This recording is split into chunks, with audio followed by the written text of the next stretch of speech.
anniversary book about the Leeds Library last year. There was a really excellent chapter in there by Janet. So all's been working very well. Of course, you know, we're having this real fun with the microphones, aren't we? I should say that apart from being a council member of the Thoresby Society, I'm also president of the Leeds Library, so I have a vested interest in the sound equipment. And I'm delighted to tell you that Chief Executive told me this morning that on Thursday next week he's going to buy a new sound system. And they're going to come here, yes, they're going to come to this building with the equipment, and we're going to test it to death, so there'll be no more faffing about. So anyway, yeah, it's a real pleasure to have these lectures here and that you're here. House notices, two important things. We're not expecting a fire of any sort or alarm going off, so in the unlikely eventuality you can proceed through there and go down the main staircase. If you want a more exciting exit, you go through that back door there, where there's a sign with showing steps illuminated. You go down a few steps and you'll come out in an exciting back alley. So I'm sure that'll be a treat. So let's move on. After my historically long introduction to Roy Yates last week, which I'm sure you all enjoyed, and Roy said that he thought that my introduction was probably longer than his lecture, but anyway. Janet Douglas, yes. Now, her background, I reckon I've known Janet for about 40 years, something like that. But you find, don't you, with people, you think, well, where did I first meet this person? But a bit about Janet anyway. First of all, she was principal lecturer in politics at what some people used to call the Leeds Poly, which now, of course, is Leeds Beckett University. Her fellow teacher was Jim Morgan, who is, where did you go to? There's Jim. There's Jim Morgan. She says, whom some of you may know. Well, Jim was president of the Thoresby Society, but it was Jim who introduced Janet to the history of Leeds in the 1970s, and together they began teaching courses on Leeds history to building students, quantity surveyors, and teachers. In parallel, I was somewhere else in the Polytechnic teaching economics to building society, building students and quantity surveyors. Anyway, over the years, and I should say, she stresses, they were teaching serving teachers such as Stephen Burt, who is over there. Is that excellent?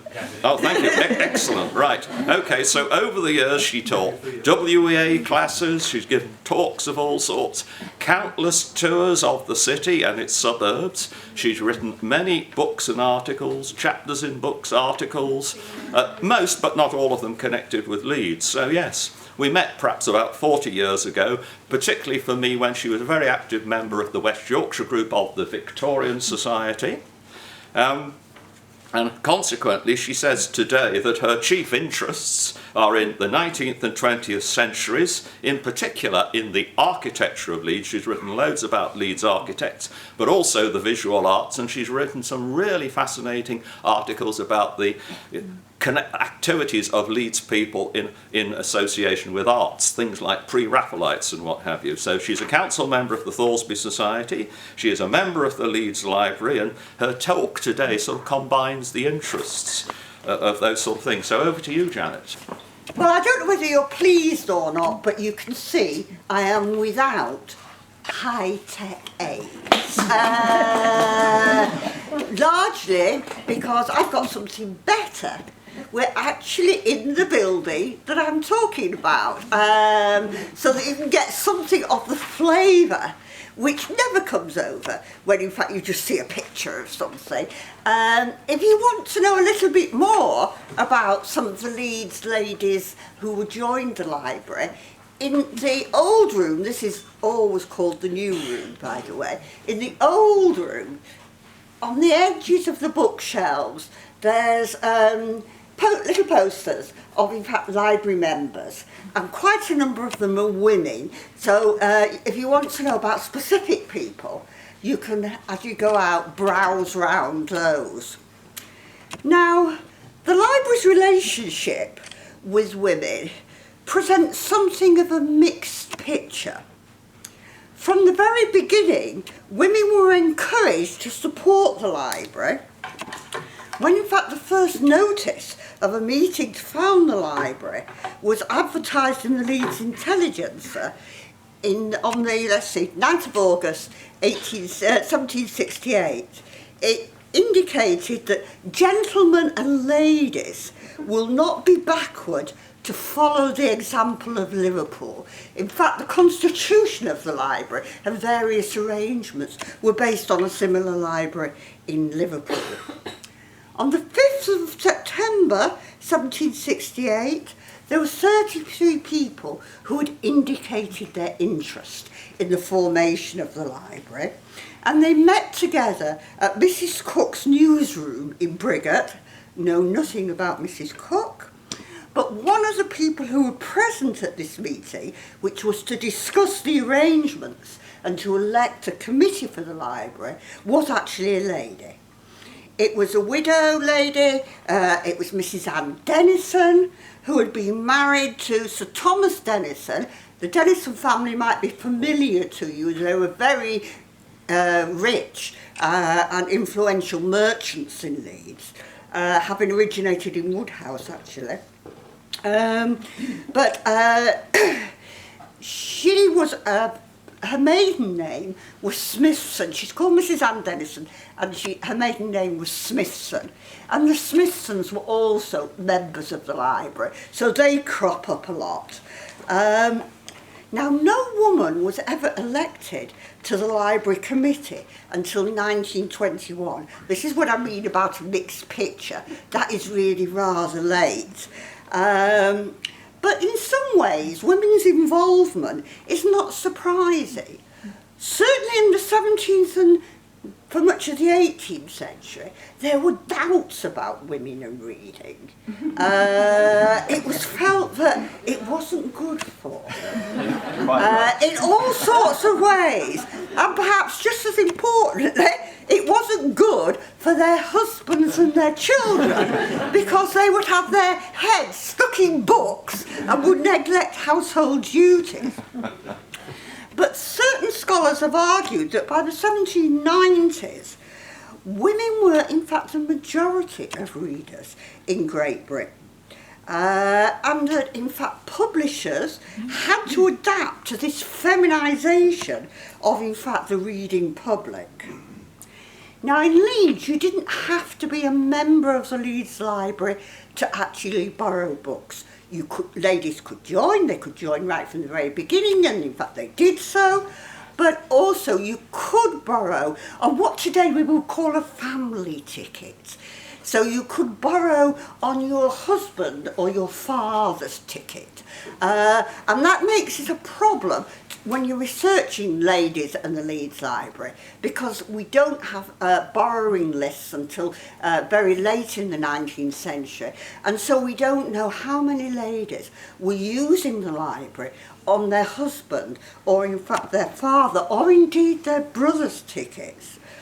So it's fragmentary what we know about in fact ladies in the Leeds Library. Those who were members, we certainly can see some sort of patterns in those memberships, but we can't really talk about the ones that in fact were borrowing on the family tickets. As to the very important question of what women read, that is really problematic to research. We just don't know.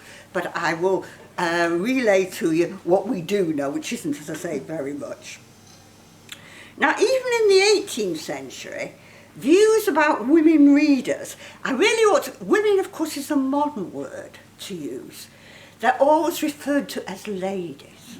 So it's only now, but I will not, in fact, adhere to that convention. I'll move between calling them ladies and women. But anyway, attitudes varied amongst the middle classes, even in the 18th century, and obviously they changed over time.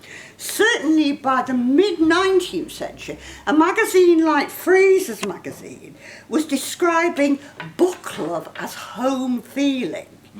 And also that it encouraged the sweet bond of family union and was a never-failing source of domestic enjoyment. So the question of neglecting your kids wasn't actually really sort of an issue by then. But of particular relevance to the Leeds Library is the advanced views of the Unitarians about women and education. 12 of the original committee of the library were in fact Unitarians, and looking at the initial membership, although it's often quite hard to know where people worshipped, in fact at least a third of those who were members of the Leeds Library in 1768 were actually worshippers at Mill Hill Chapel, which at this stage was the only Unitarian place of worship in Leeds. It's the chapel that's in City Square, for those of you who don't know it. Not the same building, by the way. It was rebuilt in the 1840s. Joseph Priestley, who many people consider to have been the founder of the Leeds Library, had once run a school for boys and girls, a co-ed school, which of course was very advanced, or we think of it as very advanced, because even now, when I was a girl at school, there weren't, certainly at secondary school, many co-ed schools. You went to girls' schools or you went to boys' schools. But Priestley ran one, and he believed that the minds of women are as capable of the same improvement and have the same furniture as those of men. So Unitarian women were born into a denomination that had considerable respect for, in fact, their knowledge. They didn't regard it as unfeminine. And they also had considerable respect for women's judgment. The pastors at Mill Hill were elected, and women actually had a vote in the elections that took place. Priestley's successor was the Reverend William Wood, very eminent scholarly man. He was a botanist, and his biographer, the Reverend Charles Wellbeloved, said that he was devoted to the education of female youth, and he opened a school in Leeds to ensure that his own daughter was well furnished with useful knowledge. Wood was concerned that the finest talents, and he's talking about women, were too generally wasted on mere personal accomplishments, and minds capable of the greatest comprehension were lost amidst the most trifling occupations. His school had a 3-year course, and I do know the books that he used, but I'm not going to go through that. But I'll tell you what, in fact, he taught to his female pupils: history, geography, natural philosophy, which is a name that is usually used for scientific subjects, grammar, belles lettres, which is quite unusual to have on a timetable, a curriculum then. Belles lettres literature. He taught natural history, and he taught moral philosophy.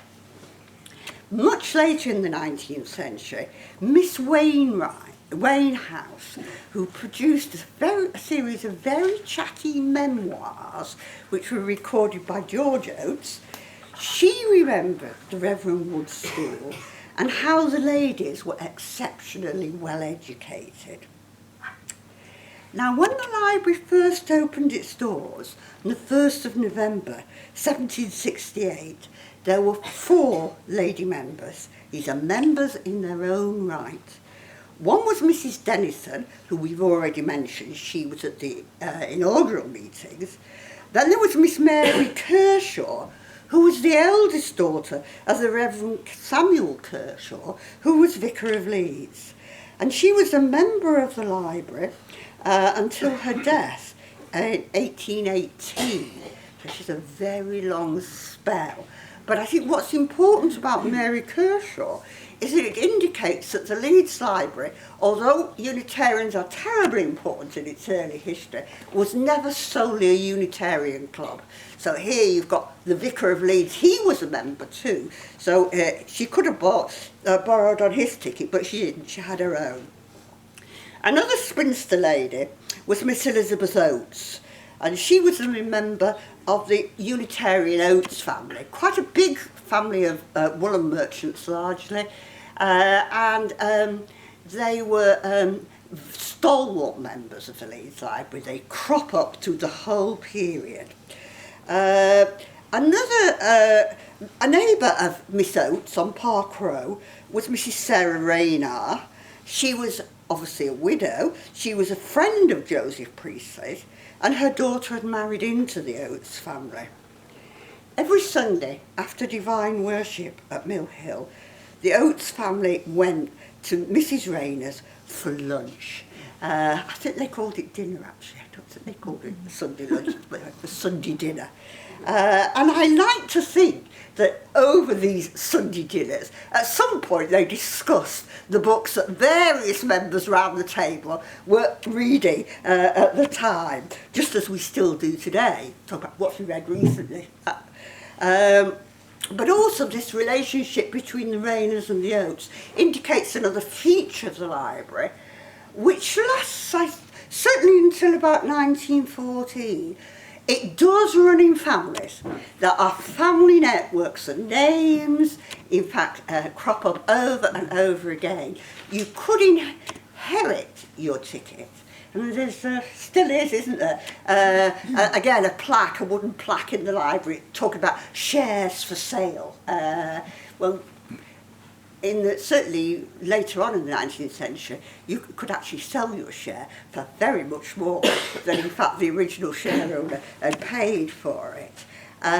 So some people inherited their tickets, but even though there was this inheritance factor, there were a lot of members of the family, they clustered around each other, who joined themselves. They didn't inherit their tickets. They actually made their own memberships. The other thing you find is, I've mentioned the Unitarians, but also you find a lot of members in East Parade, which is the premier independent chapel in Leeds, later a congregational church. That's what independent meant then. They tended, the people, if you analyse them, to have the same sort of social networks and to live in the same neighbourhoods. Now that's something, because I've had to abbreviate this, the chapter to make this talk, that's something I'm not going to talk about, the neighbourhoods today. By 1778, the number of female members had increased to 32, and that was 12% of the total membership. It's quite difficult to account for the surge in membership. So, it goes from 4 to 32 in 10 years. But partly the library has now got more books, so it was worth, in fact, using it. Also, it was established in the cultural life of the city. But women may have felt that they could join because they now had a lady librarian. The first librarian was the bookseller James Ogle. When he died, his daughter took over. She was elected as the librarian, and she was called Mary Robinson, and she in turn passed the job on to her daughter, who was also called Mary. So between 1774 and 1825, there was a lady librarian. And women may have felt, I'm only speculating, more comfortable coming into the library where the person in charge was, in fact, a lady. Now, I say coming to the library, I used to think they didn't come, that they sent their servants. Virtually every member of the Leeds Library, right down to 1914, had living-in servants. There's about 2 or 3 who didn't. And they may have had help who lived outside of their home. So I think they sent their servants. You had a catalogue. You didn't browse shelves. That's quite a late development in library habits. So you had a catalogue. You sent your servant down. You certainly did for groceries. And they did the shopping and came back with the goods. But actually, as you'll see in a minute, I do know that some of them came by themselves. But the other thing I wanted to mention about women and public space is clearly some women did find certain sorts of public activities rather worrisome. So that in 1785, it was decided that votes by women at the AGM could be committed by proxy, though the proxy person had to be a member of the library. But that does suggest, it may be, of course, that it wasn't to do with theory of public space and public arenas. It may be that certain women were very busy and therefore couldn't come to the AGM, and therefore you could have a proxy. By 1809, the membership of the Leeds Library for ladies was 1809, and it reached, was at 47, and it reached its peak in 1827 when it was 56. Now that figure of 56 was not realised again until the final decades of the 19th century. Now, how do we explain this downturn? It is awkward, and I'm aware that we are talking about quite small figures, and therefore it is difficult to make generalisations when in fact your sample isn't very large to start with. So that between 1836 and 1875, the membership fluctuated from 36 to 47. So it is a drop on the earlier decades of the 19th century. Now, was it because there was no longer a lady librarian? That was one idea that came to mind. But I think we could also speculate that there was a change in cultural attitudes about the place of women. That actually women became more constrained than they had been earlier in the 19th century and at times in the 18th century. And this was due to the domestic ideology associated with evangelical thought. That idea that there were two spheres was propagated and embedded in evangelical thought. The private sphere was the sphere of the woman. She was the one who was responsible for looking after husband, domestic arrangements, looking after children. Whereas the outside world was the province of men. And this sort of gender demarcation became really a touchstone of middle-class respectability. It's important in forging a middle-class identity. The role of men was to battle in the world to earn enough money to have this nice domestic life for, in fact, your wives. And it's only really in the second half of the 19th century that what I will call the British feminist movement began to make inroads into this idea of two spheres, and began to challenge in some ways male ascendancy. And it's during that period that you begin to see the rise, if you do it as a graph. By 1900 there were 83 lady members, and it continued to grow ever since. Now I want to say a little bit about who joined the library as members. In 1778, just under half the lady subscribers were spinsters. And although this figure fluctuates throughout the period of the library that I'm looking at, well over half the lady members of the library in 1900 were in fact spinsters. Now, the spinster is a familiar trope in all sorts of middle-class, Victorian middle-class cultural products. The reason for it is what we call, what was called even at the time, the surplus woman problem. For reasons that we don't really understand, there were a lot more women than men. So it became structurally impossible for every woman to actually find a husband. And it's for this reason in the latter part of the 19th century that in fact these first British feminists concentrated on issues like educational opportunities and employment opportunities, They were really addressing the needs of these surplus women who were doomed to spinsterhood for the whole of their lives. Although there's been far less historical research into the lives of widows, the next important category of, in fact, lady members of the library were widows. In many cases, of course, they'd inherited their tickets from their husbands. Now, it's very difficult researching widows. First of all, they have no distinctive form of address. They are called Mrs. Anne Dennison, and it's impossible to know whether they're a widow or whether they have a living husband.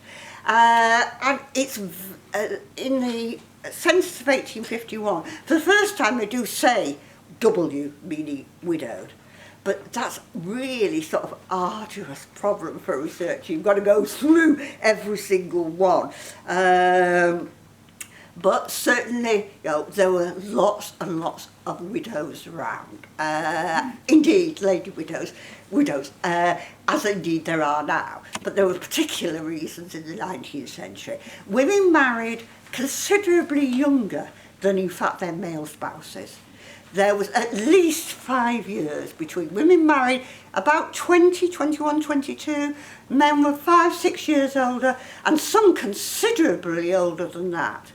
But the other issue was that, in fact, so many women died in childbirth, and widowers, they didn't marry women of their own age, they married younger women to have more children, so that they were the ones who they died very early, and widows often had very long periods of widowhood, decades, which does make it a bit different than today, where the whole situation is different.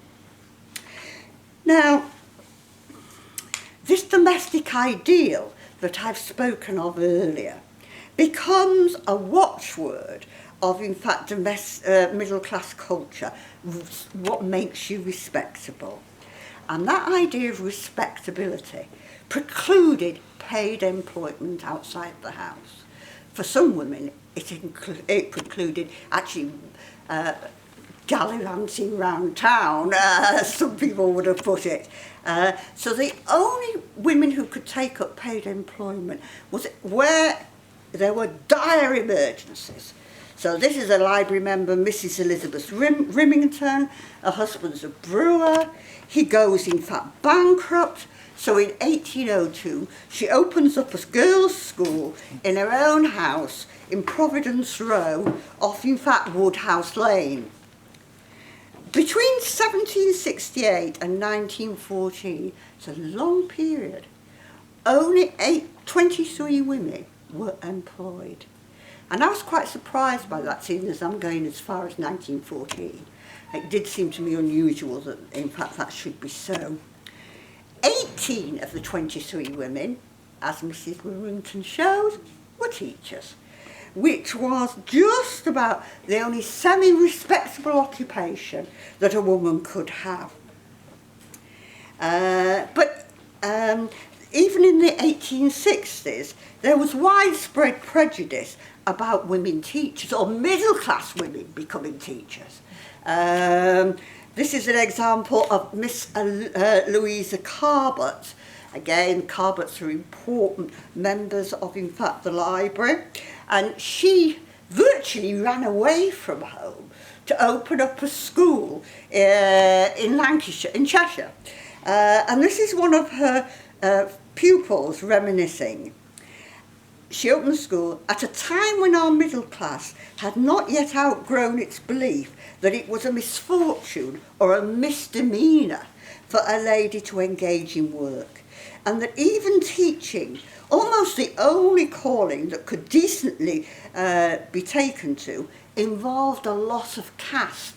It's an interesting word to use.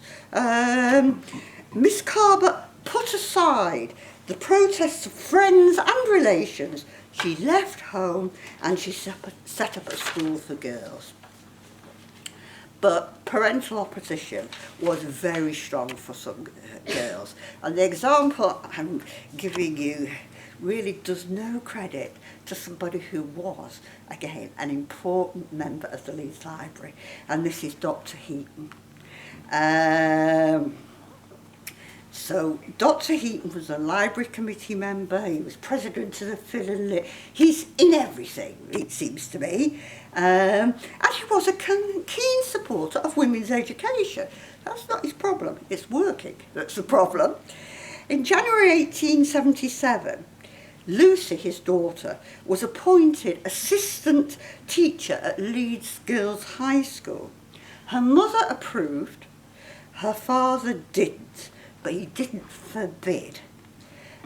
He wrote in his diary, "It is so contrary to custom for young ladies, not necessarily dependent on their own exertions, to undertake any kind of remunerative employment, and that this innovation occasioned considerable comment."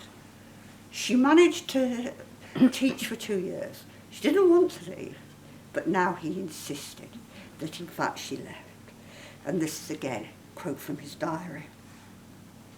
"I did not think it consistent with our position, nor to our advantage, that she should continue to give her whole time to drudgery for a small pittance." She got paid £40 a year, "depriving herself of all recreation and the customary pursuits of a young lady living at home."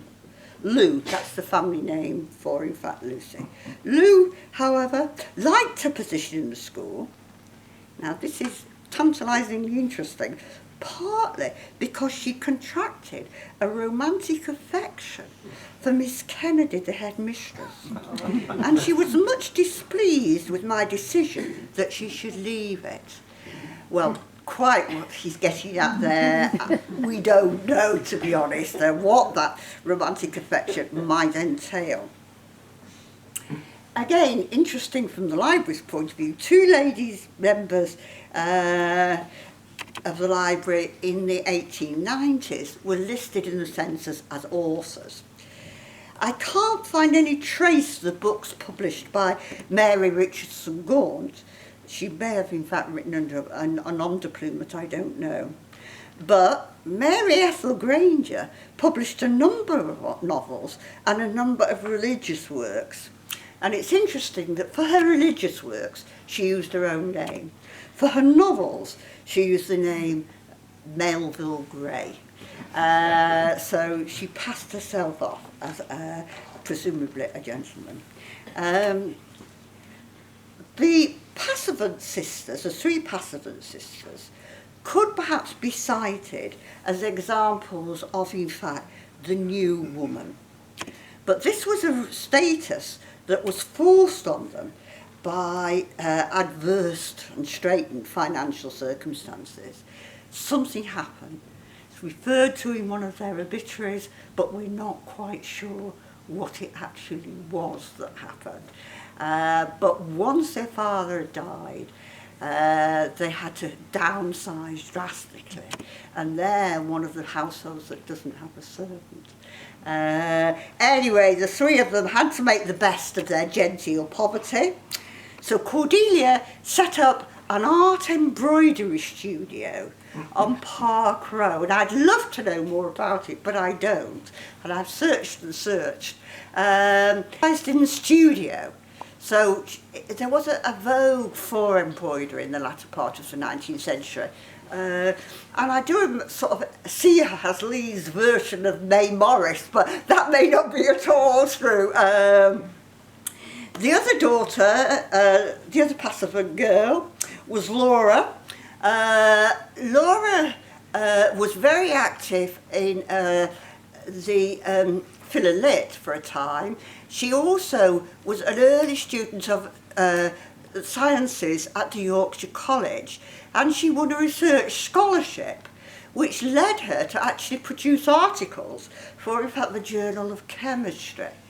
She didn't pursue her university career, and maybe that was impossible at that stage. I don't know of any female members of the library, the university, or the Yorkshire College as it was, but she then became a science teacher. The third daughter, which some of you may have heard of, is Fanny Passavant. Fanny became the first librarian at the Yorkshire College, and she retained that position when it became a university.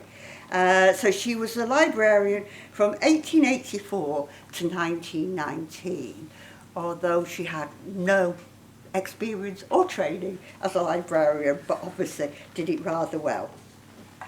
Now, although women's engagement in the public sphere tended to preclude paid employment, that didn't preclude unpaid voluntary work, of which women undertook a great deal in the 19th century. And that blurred, from about 1830s onwards, began to blur this idea of the two separate spheres, the gendered spheres. So from the 1830s, like other women in Leeds, lady members of the library became increasingly involved in charity work, missionary organisations, the temperance movement, and importantly, the anti-slavery movement. 3 ladies who belonged to the library were committee members of the Leeds Anti-Slavery Association in 1853, and if you look in their annual report at the list of members of the society, a further 10 ladies who belonged to Leeds Library were members of the Anti-Slavery Society. Now, it's often argued that it was the experience of the Anti-Slavery Society which led women to realise the extent of their own oppression. Here they were, struggling away, often more important than men in the localities, to free slaves when they themselves weren't free. I think, well, there may be some element of that, but as one scholar has suggested, that they began to organise for political purposes, less because abolitionists taught women that they were oppressed, but more because abolitionists taught women what to do with the perception that they were oppressed. So they now knew how to hold meetings, how to organise petitions and that sort of thing. An example of this new awareness in Leeds is 1866, when they did organise a petition for, in fact, women's suffrage. But there was also growing interest in expanding women's opportunities in education. In 1866, Lucy Heaton's mother, Fanny, organised a meeting of governesses at Claremont to lobby for the extension of the Cambridge middle class examinations for women. And an ad hoc committee was established to supervise these new examinations. This in turn led to the formation of the Leeds Ladies Educational Association in 1869, and 2 years after that, the Yorkshire Ladies Council of Education. Now, when you look at these two educational bodies for women, names like the Luptons, the Bucktons, the Luckocks, the Kitsons, all members of Mill Hill, were stalwarts of the Leeds Library, appear over and over again in newspaper reports of their activities. One such member of the Leeds Library was Clara Tuttle. Now, she was the daughter of John Batty Tuttle, and she was present at the 1866 meeting at Claremont. She herself had been a governess to Lady Arabella Lovelace, who was Byron's granddaughter. When she came back to Leeds, she opened a seminary, a ladies' seminary, on Clarendon Road. Now, she helped organise the Cambridge Extension lectures for women. She sat on the Leeds Ladies Educational Association, and she was part of the committee which established the Leeds Girls High School in 1876. And you can look at the people involved in all these organisations and the establishment of the high school, and over again you will find, in fact, lady members of the library. Just one last example is Marianne Garlick. She lived with her unmarried surgeon brother in Park Square. She didn't work, but she was the librarian for the Yorkshire Ladies Committee for Education. She was active again in the high school. She was one of the founders and organisers of the Yorkshire School of Cookery, which I always called the pub school, changed its name over and over again in its history. But apart from educational activities, she was secretary of the Leeds Invalid Kitchen. She was a committee member of the Leeds School for the Blind, and she was a committee member of the Leeds Servants' Home, which was for aged and sick servants. It was on Chapeltown Road. Right, well, very briefly now, what did they read? It's always presumed, and it still is today, a vexed question. Are there women's books? Are there men's books? And it is hard to know. Lots of ink has been spilt over this question. Novel reading is usually associated with women, but there is evidence to the contrary. Now I'm talking, the evidence I'm bringing before you today is the Leeds Foreign Library. Attached to this library was a separate organisation and since it joined it, which had books in foreign languages, mainly French, but also German and Italian, and then a smattering of other languages. Now, let me see what the date is. In 1811, there was one lady who was a member of the Foreign Library. But when you begin, there were 78 members altogether, one lady. When in fact you look at their catalogue, it is full of novels, largely in French, but not entirely, some in German.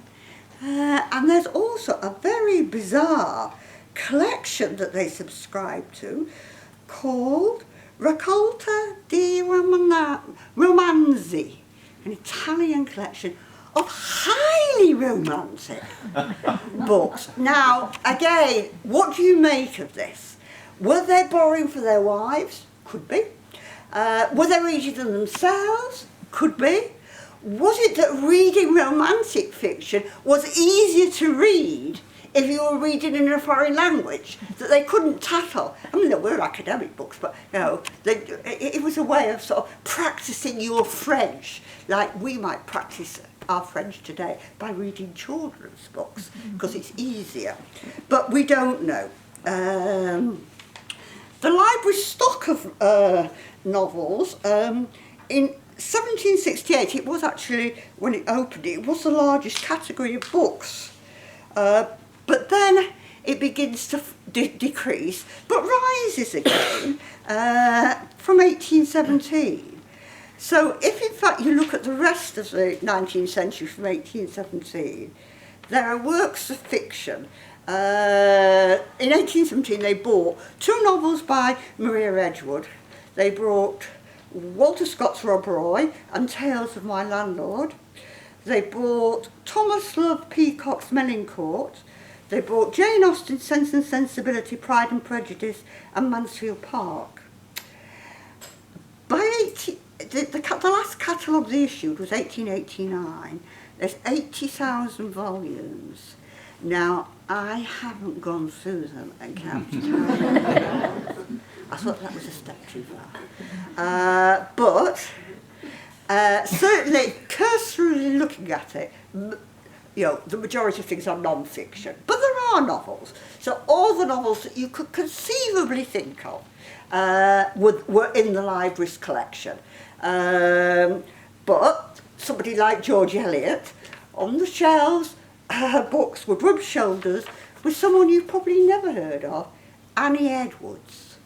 Now let me tell you about Annie Edwards.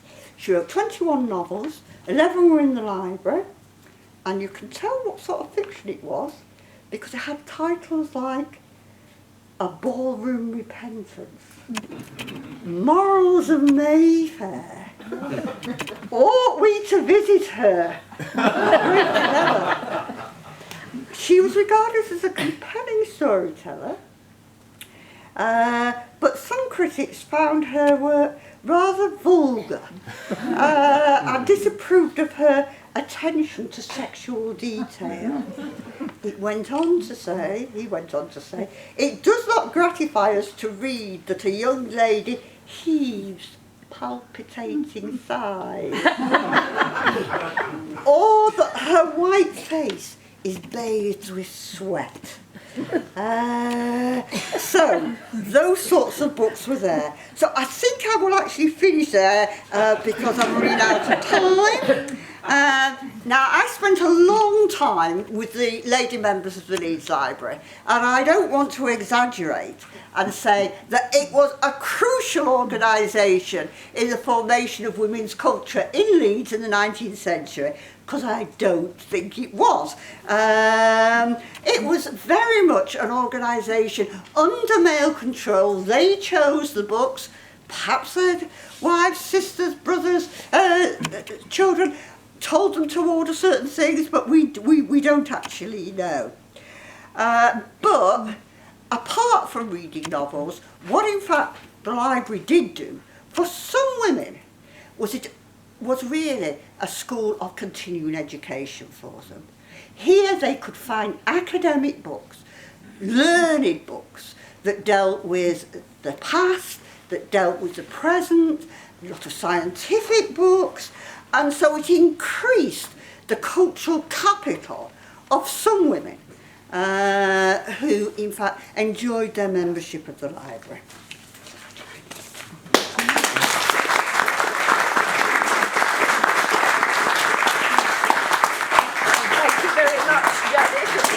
A very entertaining and interesting talk. And are you happy to take some questions? Are there any questions for Janet?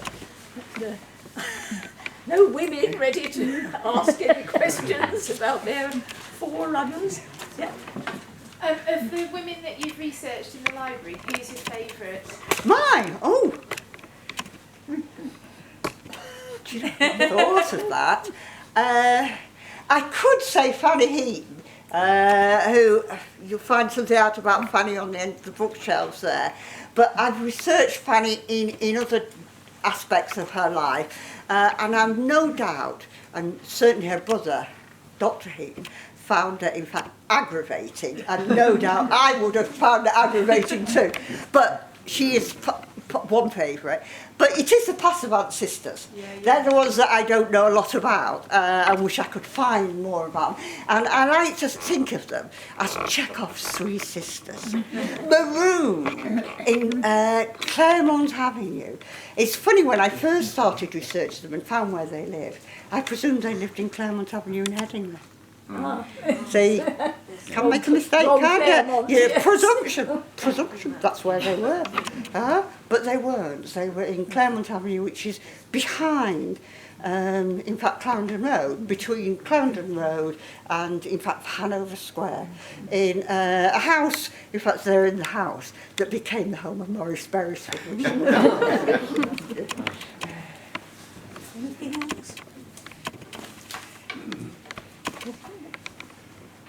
You fantastic lecture, first of all, really interesting.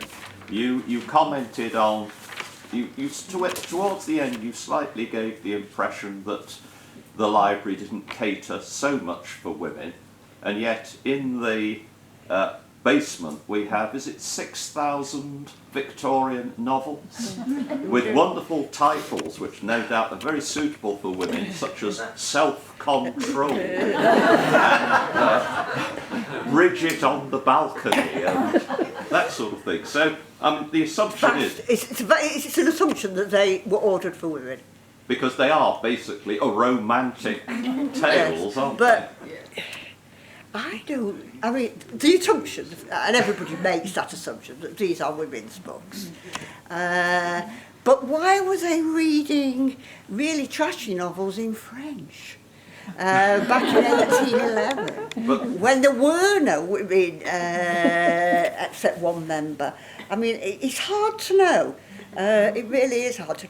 Also, the other thing which is very difficult to know about is that one of the jobs of a wife, a sister, an older child was to read to their fathers at night, or their husbands. So that even if they were reading these trashy novels, which they may have been, they could also have been reading very serious things. It was just a female job that men came in from business, whatever. Remember, no TV, no radio, nothing. You read, it was often the job of a woman to read aloud, sometimes to the whole family, but sometimes just in fact to their male relative, and that's what they did. So they would have had access that way as well. Maybe it's even turned them on to serious literature, reading in fact in this way. We just don't know. I mean, I have researched the biographies of Leeds ladies to see what they were reading.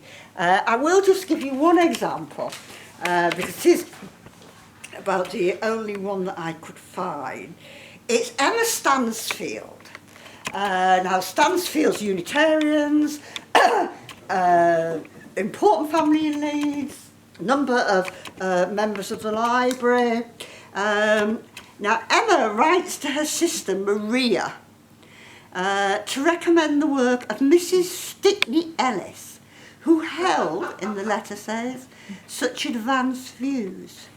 Now, Sarah Stickney Ellis wrote a book called The Women of England, Their Social Duties and Domestic Habits in 1839. The library had a copy, so I'm presuming that Emma read the library's copy. Now, the views may not seem very progressive today, as they did to Emma Stansfield, but she stressed in the book the importance of intellectual education for women, because they became the moral compass of their families, and that they were responsible for the early education of their sons. And she wanted to underline the power that women had in the domestic sphere, and she wanted to argue that they were a force for improvement in the whole of the country.